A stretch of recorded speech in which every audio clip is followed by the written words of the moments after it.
Emi Sensi, a Japanese entrepreneur, walked into a venture capital office in Tokyo with an idea. He wanted to build software that would digitize Japan's business card exchange ritual, the meishi, that sacred ceremony where two executives bow, present cards with both hands, and study each other's titles as if they were ancient scrolls. The Brisi laughed him out of the room. Why would you build a niche product for one country's peculiar custom? The investor reportedly said, the opportunity is too small. The market is too weird. 18 years later, Sansan Inc. is listed on the Tokyo Stock Exchange, growing revenue at 96% year-on-year and holds an 83% market share in Japan's business card management sector. Its clients include Mizuho Bank, Toyota, and virtually every major Japanese corporation, and it has since expanded into e-invoicing and contract management because it turned out that Japan's peculiar customs created not one but an entire ecosystem of software opportunities. The investor got one thing right though. The market was weird, he just had the conclusion backwards. This is the story of Japan's software industry, the one Silicon Valley decided didn't exist. Ask almost anyone in the global tech industry about Japan and software, and you'll hear a version of the same story. Japan is great at hardware, world-class at manufacturing. The country that gave us the Walkman, the Shinkansen, and the industrial robot. But software, that's a different story. That's where Japan lost the thread. The internet happened and Japan slept through it. The SaaS revolution arrived and Japan was still running on mainframes and fax machines. Japanese companies, the narrative goes, are irredeemably bad at software, culturally allergic to the kind of agile, iterative, fail-fast product culture that Silicon Valley runs on. It's a compelling story, and like most compelling stories about Japan, it's about 30% accurate. The Galapagos syndrome is the technical term for it. The phrase was coined in Nisensu by Sado Shuji, a tech executive in Tokyo, to describe Japan's 3G mobile phones. These devices had mobile internet, e-money payments, and integrated cameras years before Steve Jobs unveiled the iPhone, but they were built to Japanese standards, incompatible with global networks, and ultimately irrelevant outside Japan. Extraordinary technology. Zero portability.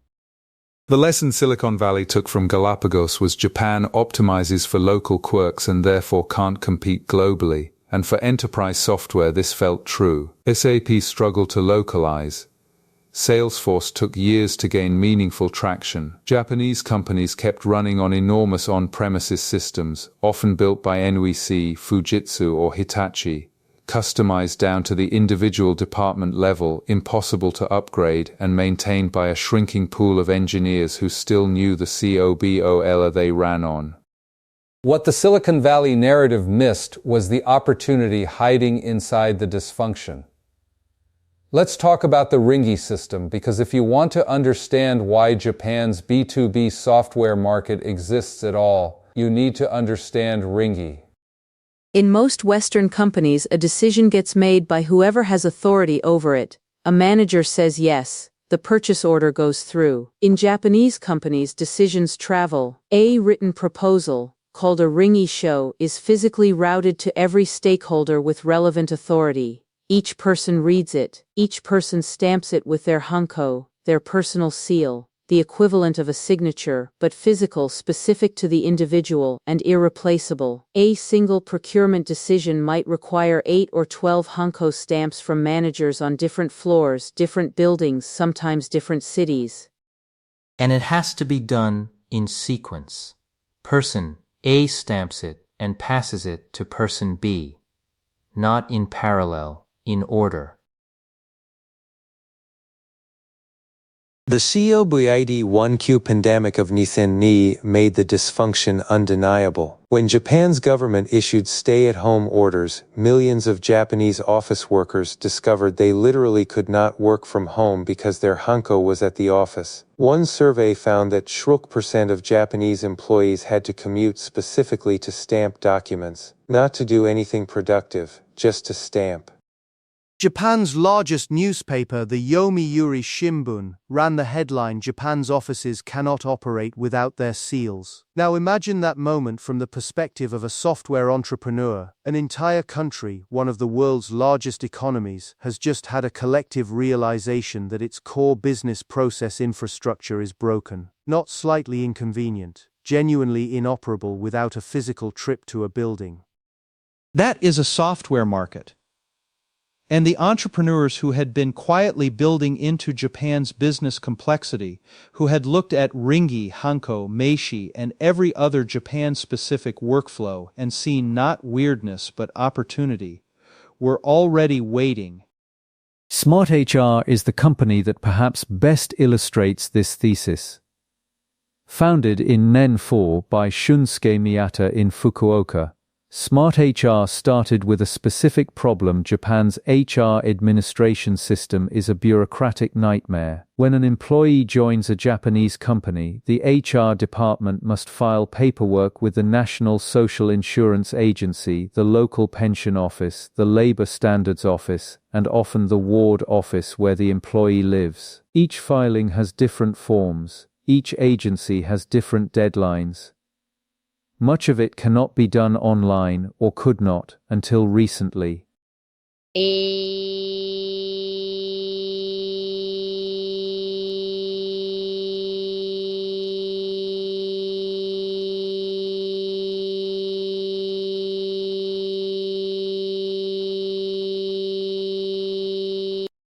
SmartHR built Crowda software to automate this. The product integrates directly with government portals, pre-fills forms based on employee data, and routes filings automatically. For a Japanese HR manager, it turned a 2-week ordeal into a 2-hour process.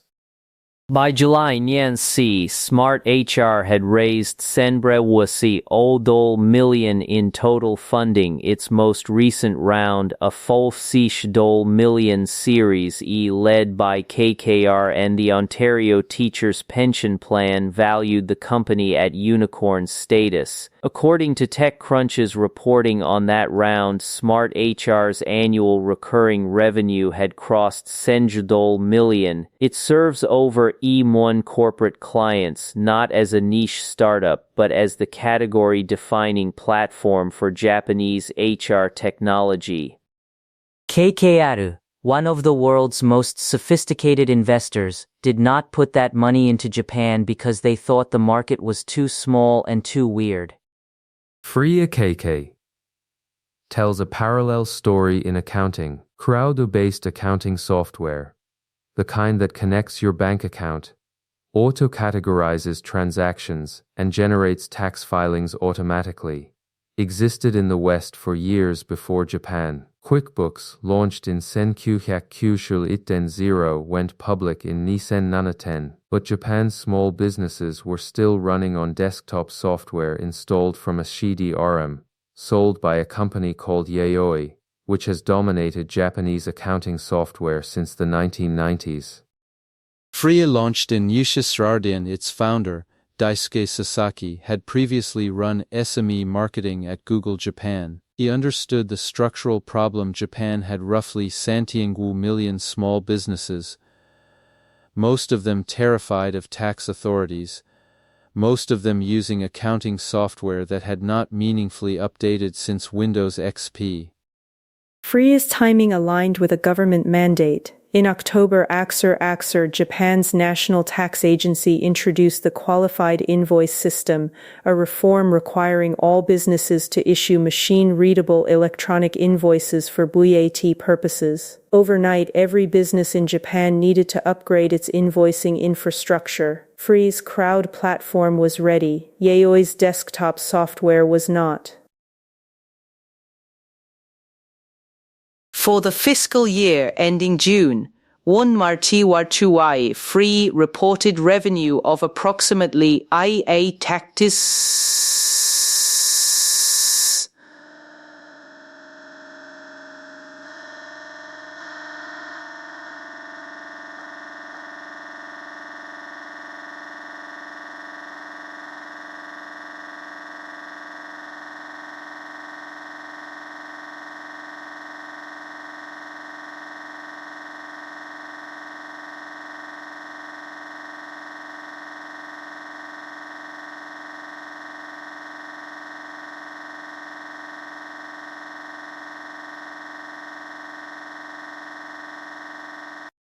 Cybozu deserves special mention because it predates the SaaS label entirely. Founded in Senyubat the same year Apple launched its Think Different campaign, Cybozu built groupware for Japanese offices. Think Google Workspace or Microsoft Teams, but built specifically for the way Japanese companies actually operate with deeply hierarchical approval chains, department-level customization, and workflow requirements that made Western collaboration tools feel like they were designed by and for a different species of organization. Cybozu's flagship product Garoon serves large enterprises. Its Kintone platform lets non-engineers build custom business apps, a no-code platform that arrived years before no-code became a trend. The underlying insight was always the same: Japanese companies have too many unique processes to standardize, so the software has to bend to fit the organization rather than forcing the organization to bend to fit the software. As of the most recent reporting, Cybozu serves $1 organizations globally, with revenue approaching $146 million annually. Listed on the Tokyo Stock Exchange under ticker 4sistan Ushitstan Utan. It is not the most famous software company in the world. It is profoundly unphotogenic, and it has been quietly compounding for nearly 3 decades. Money Forward is the financial infrastructure layer that ties much of this together. Founded in Narsinseras the same year as Freee, Money Forward started as a personal finance aggregator. Think Mint for Japan. Connect all your bank accounts, credit cards, and investment accounts. See everything in one place. Simple idea. Enormous market. Japanese household financial opacity was and remains remarkable. A country with one of the world's highest savings rates had almost no infrastructure for people to understand their own finances. But Money Forward did not stay in personal finance. It extended into accounting, payroll, and expense management for small and medium businesses, building what amounts to a full financial operating system for Japanese companies. Its enterprise SaaS ARR, as of February 2026, reached $20 million, growing 20% annually. Total company revenue for fiscal year 2026 was approximately $310 million. Here is what makes that number significant. Japan's corporate expense reporting culture is notoriously manual. Employees keep paper receipts in envelopes. Finance departments process them by hand. The average Japanese company with Hugap employees spends an estimated $1 per year purely on labor costs associated with manual expense processing. Money Forward's expense management product eliminates most of that. It is not selling convenience, it is selling arithmetic. By now you may be noticing a pattern. None of these companies are trying to beat Salesforce at CRM or compete with SAP at ERP. They are not going head-to-head with American software companies in neutral territory. They are building into the specific, strange, bureaucratically dense corners of Japanese business that Western software cannot reach, and then defending those positions with deep localization that no San Francisco startup will ever bother to replicate. SmartHR understands Japan's social insurance filing system in a way no American HR software vendor has any incentive to learn. Freee understands Japan's qualified invoice system and the specific quirks of Japanese tax law. Sansan understands that the business card exchange is not just a data capture problem but a relationship status problem. That in Japan, knowing who holds what title at which subsidiary matters enormously, and that mapping those relationships continuously is its own product category. This is what Asian Century Stocks, a research publication that covers Japan's listed SaaS companies in depth, calls the Japan complexity moat. The complexity that kept Western software out created the very conditions that make Japan native software sticky. Companies that have customized their workflows around SmartHR or Sansan or Freee are not going to switch to a Western alternative that doesn't understand what a ringy show is. According to Research Nester, Japan's SaaS market is currently valued at approximately $3.5 billion and is projected to reach $3.5 billion by Nissan Sanji Wu, growing at 13% annually. For context, that makes it one of the fastest growing enterprise software markets in the developed world. And the tailwinds are structural. We covered corporate governance reform in a previous episode, specifically the Tokyo Stock Exchange's Narusan directive pressuring Japanese companies to improve their capital efficiency. But the software angle of that story deserves more attention. When TSE told Japanese companies to explain how they plan to raise their return on equity and get their price-to-book ratios above 1, it was essentially telling them stop sitting on cash and human capital inefficiency, start deploying both more productively. By July, Nisen near sen %% of prime market companies had submitted capital efficiency improvement plans, up from 52% just 7 months earlier, according to Harvard Law School's corporate governance research.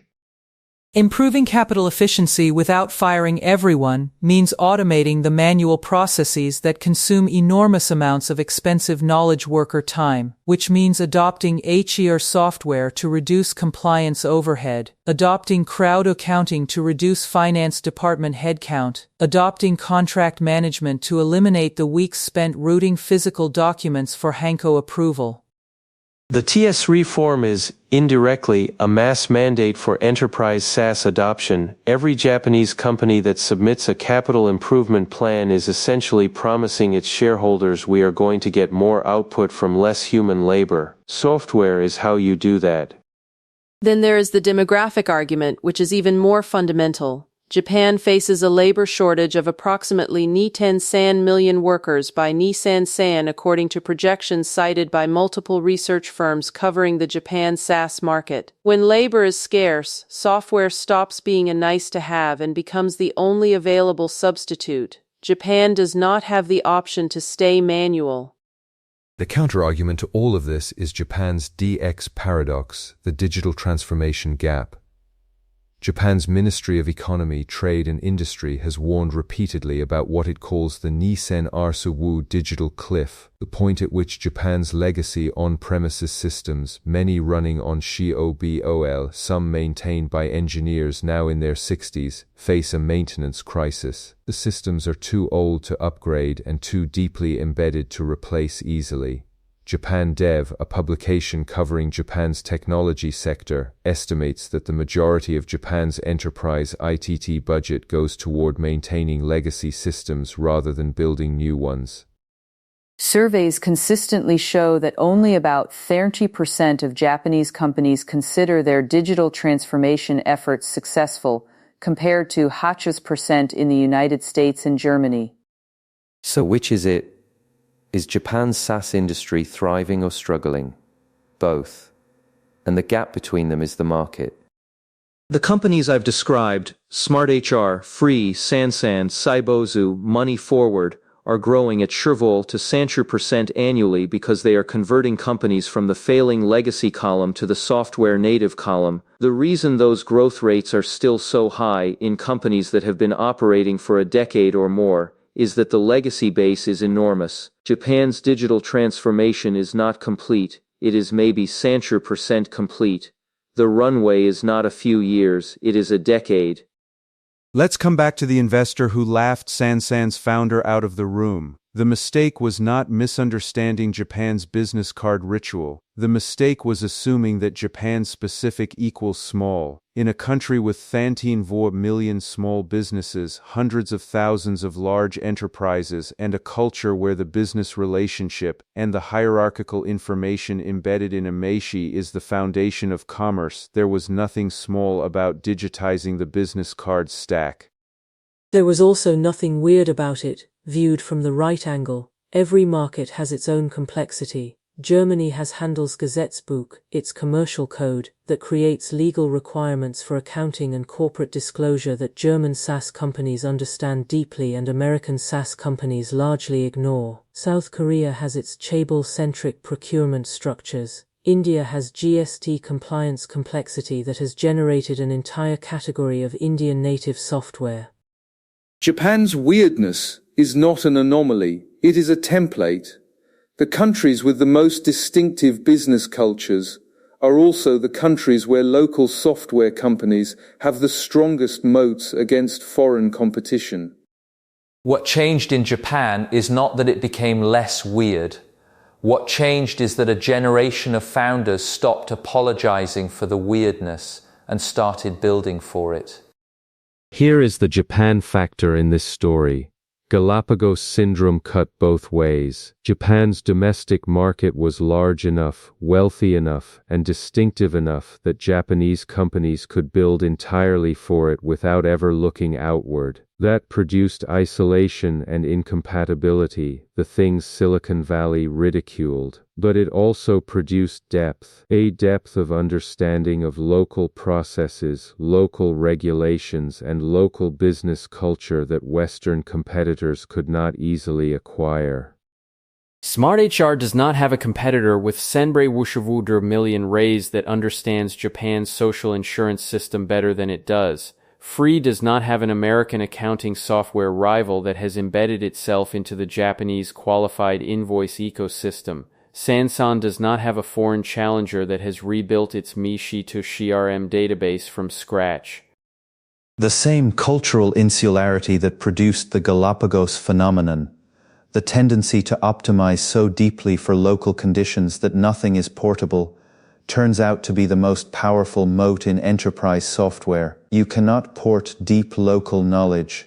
You cannot parachute in and acquire it. You build it over years or you don't have it. Japan's B2B SaaS companies built it over years, and they are now so deeply embedded in the workflows of Japanese enterprise that the question is not whether they will survive. The question is whether they will expand. Several are already trying. Cybozu has meaningful revenue in North America and Europe through Kintone. Sansan's Bill 1 invoicing product is being positioned for expansion across Asia where similar localization opportunities exist. Money Forward is watching closely as Asian markets face their own legacy system cliffs. The theory is if you can crack Japan's complexity, you can crack anyone's. The real question now is whether the myth dies fast enough. Because the myth has consequences. It shapes where global capital flows. It shapes which Japanese founders get meetings in Silicon Valley. It shapes whether smart investors look at SmartHR raising $300 million and say fascinating or say how did I miss this? Japan's enterprise software companies are public. Their financials are available. Their growth rates are there for anyone willing to look. The investor who laughed Sansan out of the room is not a villain in this story. He was applying the conventional wisdom of his time, which said that market-specific software for known English-speaking economies was not a serious venture opportunity, that conventional wisdom was wrong then and is more wrong now. The Meiji culture he dismissed as a niche. It spawned a listed company growing at %% annually with % market share, the Ringi system that made Japan look bureaucratically paralyzed. It created a compliance workflow automation market that KKR found interesting enough to write a $1 million check for. Japan's software industry didn't fail, it just built for Japan first. And it turns out Japan is a very large, very complicated, and very underserved market. The only thing that was too small was the initial imagination.